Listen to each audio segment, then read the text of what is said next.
Okay, we're going to go live in just a moment. Thank you for being here live on a Tuesday. Welcome back to Metabolic Monday. Well, it's really a Tuesday. Today, we're going to talk about how to avoid heart disease. As many of you know, heart disease claimed more lives than COVID-19 and cancer over the past 4 years. And in today's show, we're going to talk about the top foods to avoid should you want to prevent heart disease. Now, many of these foods you already avoid. We're talking about bagels, fruit punch, orange juice, grapefruit juice, soda pop and refined sugar containing beverages, cereals, pastries, crackers, cookies, chips, all of these foods. But I want to provide to you scientific evidence to validate what I am saying here. And so that's what we're going to do, my friends. And of course, we're going to take any of your live questions. As always, if you're enjoying the content, hit that like button. Let me know what you think in the chat section below. And I want to share this information because many folks think that the only foods that cause cardiovascular disease are meat. A lot of people think that the most important food to avoid should you want to prevent cardiovascular disease is meat. But let's dive into this particular study involving 13,000 adults published in the Journal of Nutritional Epidemiology.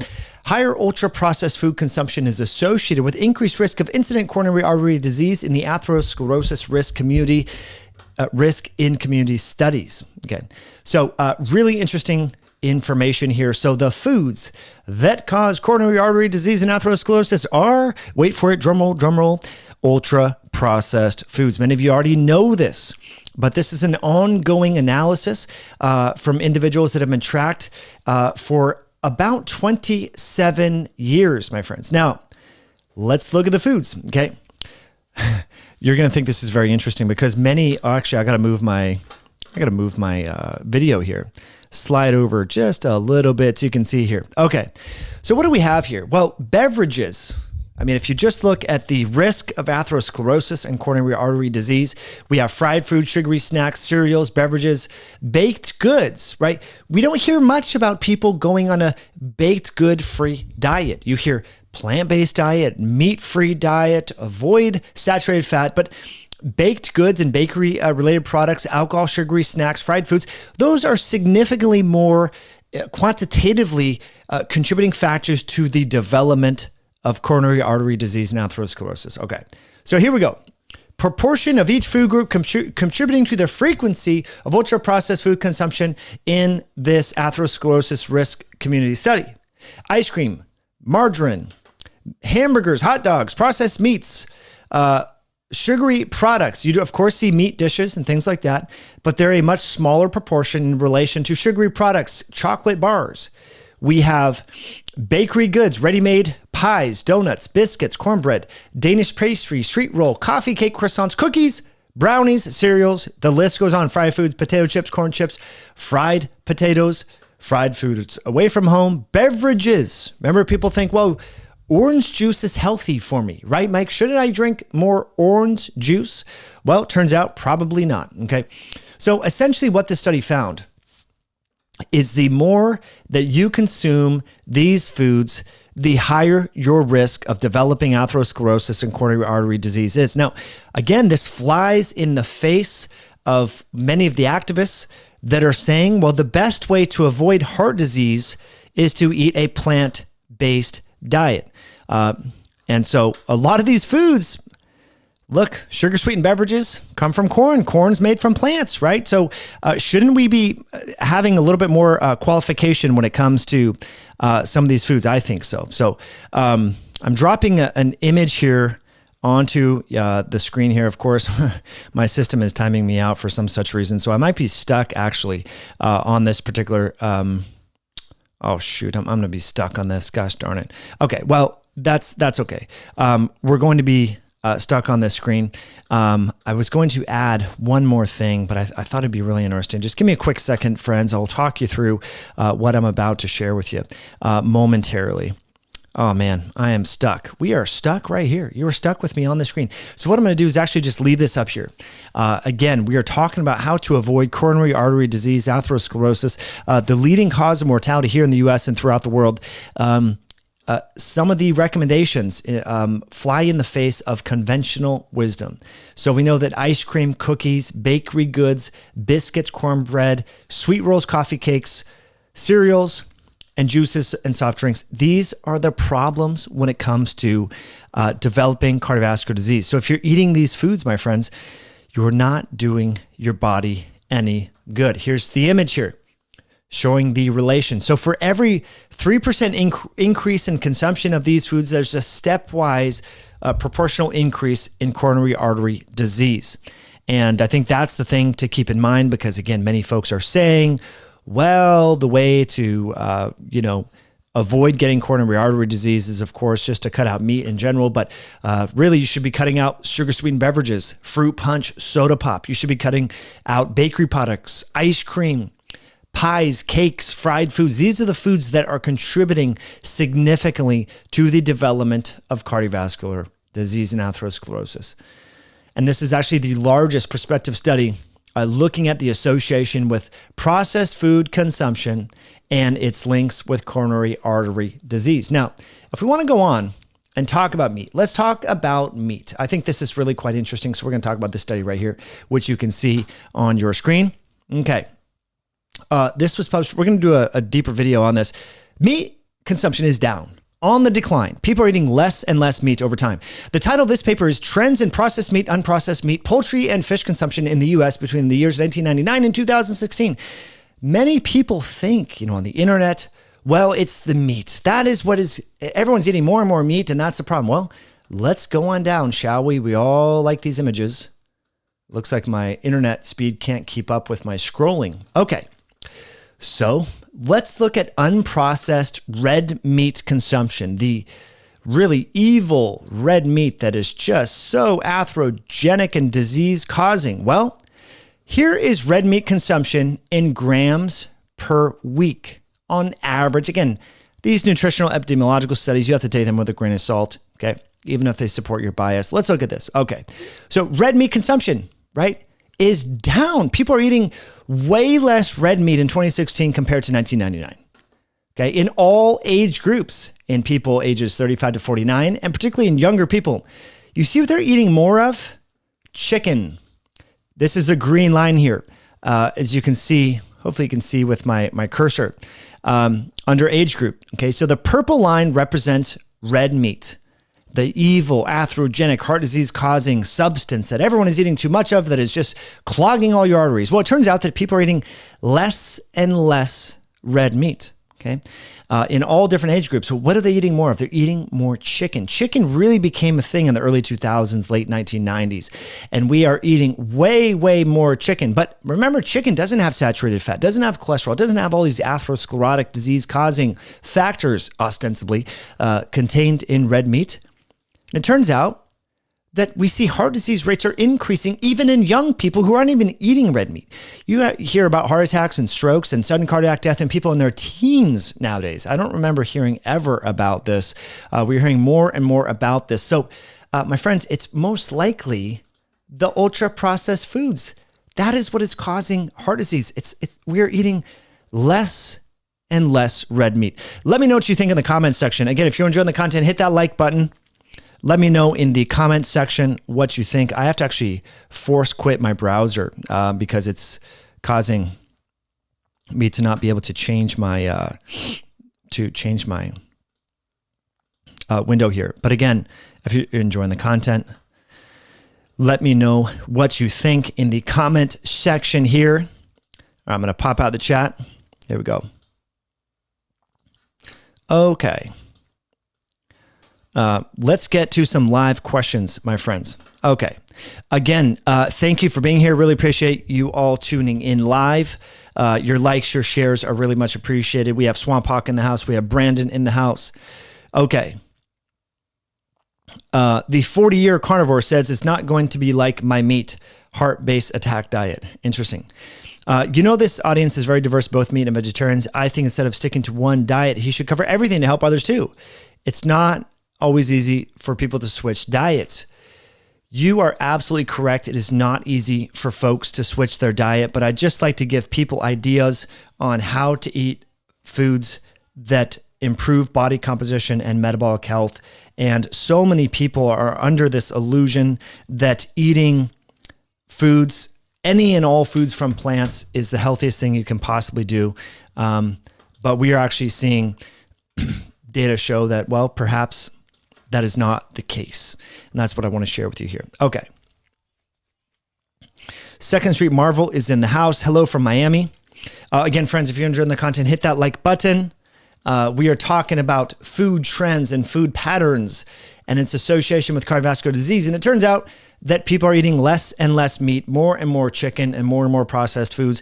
If you were just paying close attention to what is going on in society, you are seeing that it's probably not the red meat that is the main driver of cardiovascular disease. It could be, honestly, fried chicken, processed foods, sugary sweetened beverages, and much more. Okay. What other slides do we have to share with you here? Oh, this was an interesting one. I'm going to do a full video later in the week, but you guys are going to get a sneak peek right here. Diet quality and epigenetic age.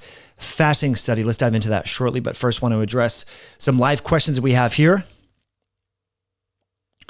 Okay. Moms27 says, my grandmother died of a massive heart attack. She cooked everything from scratch. She also loved baking and used a lot of vegetable oil and margarine.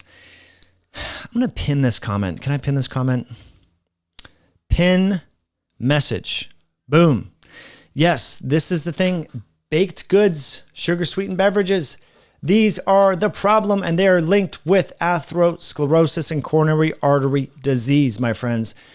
Here's the foods you want to avoid. Okay. Are some processed red meats problematic? Bacon, sausage, salami, things like that, probably not good. Chicken nuggets, things like that. But when you look at the contributing factors to atherosclerosis, it's fried foods, sugary snacks, alcohol, sugar sweetened beverages, juice products, fats and oils, and baked goods are the problem, my friends. Okay. Vegetable oil is fuel for my truck. Lard and tallow are my fats of choice. Love that. Thank you for sharing that information. Those are my fats of choice as well. Okay, friends, let's get to the study that I promised to talk about. So this was a study that just came across my feed right here called Diet Quality and Epigenetic Age in the Women's Health Initiative Study. This is why diet quality really, really matters. This was a large ongoing study fueled by our own National Institutes of Health. Okay, so what do we have going? Well, we have a cross-sectional analysis involving 4,500 postmenopausal women recruited from multiple sites throughout the U.S. And what they found was that a diet high in processed foods is associated with accelerated biologic aging. In postmenopausal women, diet quality scores were inversely associated with DNA methylation-based measures of biologic aging, particularly the Dunedin Pace of Aging analysis. And so this is really important because it turns out that you have different hallmarks of aging that are related to the biologic process of aging. And when you have dysregulated nutrient sensing because you eat too much crap, you don't fast, you don't exercise, you have loss of proteostasis, you have mitochondrial dysfunction, blah, blah, blah, all the different biologic factors that accelerates the pace of your aging that leads to wrinkles, thinning of hair, graying of hair, accelerated rates of biologic aging, as well as all the problems that you can't see internally, such as increased risk of cancer, chronic inflammation, cardiovascular disease, autoimmunity, and the like. And essentially, these epigenetic alterations are increased when you eat poor quality foods like the ones that we just reviewed, the sugar sweetened beverages, the baked goods, the ice cream, the cookies, the crackers, all the stuff. And this is linked with accelerated biologic aging. And so essentially that's what this study found, is that if you want to age more gracefully, you should eat more whole, unprocessed foods. And the study sought to understand a better relationship between diet quality and epigenetic aging. And that's exactly what they did, involving some 13,000 women.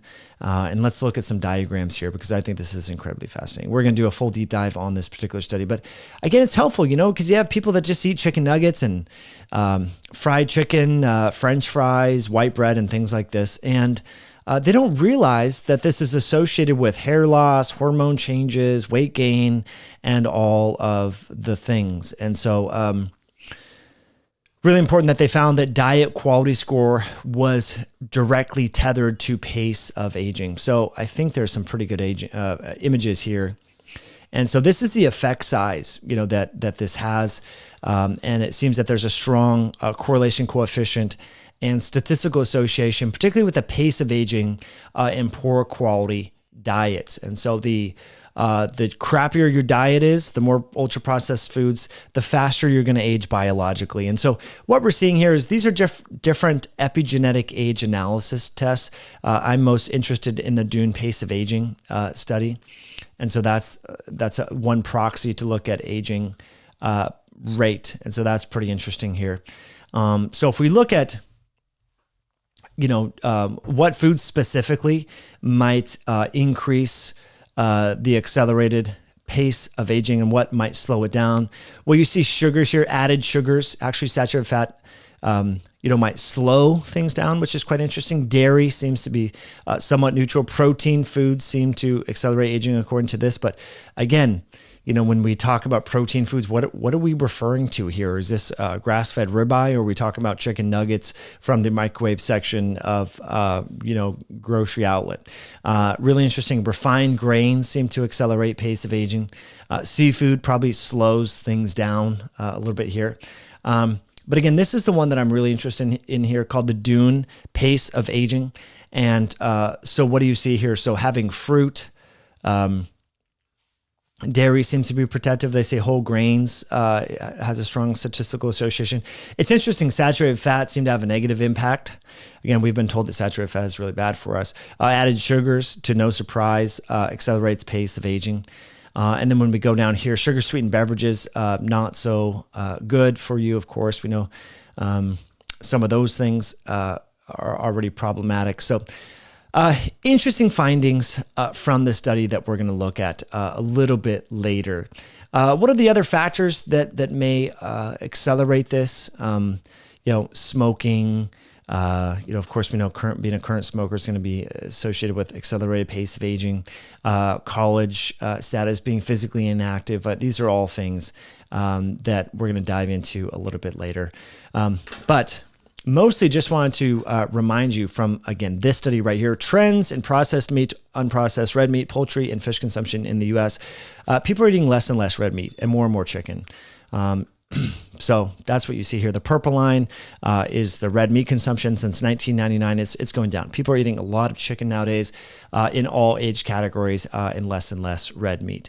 And more processed foods, as you can see from this study here. And so it's really the ultra-processed foods that are problematic from a cardiovascular disease risk standpoint. That's what we're seeing in the data. So friends, I just wanted to share that quickly with you. I very much appreciate you all tuning in. Thanks for being here live. If you're enjoying the content, hit that like button. How is everyone doing this week? It's a little bit quiet in the chat today. Douglas says, hey, Trisha, if you don't have a doctor title, no one listening to you. Okay. I'm new to the chat. Has anyone mentioned oxalates yet? Yeah, we haven't specifically mentioned oxalates in today's video, but oxalates I think can be problematic, particularly for people that have autoimmune disease or gastrointestinal issues. So that's interesting. Sheila says, I've been off the processed foods and oils and all the junk for 6 years. Eat only real food. I still got blood clots in my heart and 60% blockage. What's the deal? Sheila, it'd be interesting to know what your age is, where you live, your stress, your sleep. There's a lot of challenges. I think it's good that you've been off the junk and things like that. But I'd be curious to know a little bit more about your health background. Okay. Any books you'd recommend for people new to the health space? Gosh, that's a good question. I mean, Peter Attia's book, Outlive, is a great one. It's complicated. It's long. I don't know. I mean, I wrote the book Belly Fat Effect in 2014. That's a good one. There's a lot of good books out there. Here's what I'm reading now. This book called Defending Beef. This is by Nicolette Han Nyman. Nourishment, What Animals Can Teach Us About Rediscovering Our Own Wisdom. So we got this one, Growing Fruit Trees. So this is what I'm reading right now. Along with other books, but that's what I would consider potentially. Nelson says, hey, Mike, what are the cases where DHA supplementation could be problematic? Yeah, Nelson. So for women with PCOS, you would not want to take DHEA. Women with polycystic ovarian syndrome, want to avoid that. Okay. All the fast food and alcohol was open when everything was shut down. Reminds me of the joke that government cares about our well-being. Yes, I am with you on that. Yeah. Okay. Well, friends, if there's no other questions, I'm going to actually go to the gym right now. Hopefully you went to the gym today. And if you didn't, please do so this evening. We know that exercise is really good for all things cardiovascular health and sleep and hormones and everything else. But hopefully you found some value out of this content. Again, appreciate your likes, your shares. Have an awesome evening, awesome rest of the day, and we'll catch you on a future episode down the road. Take care, guys. Bye now.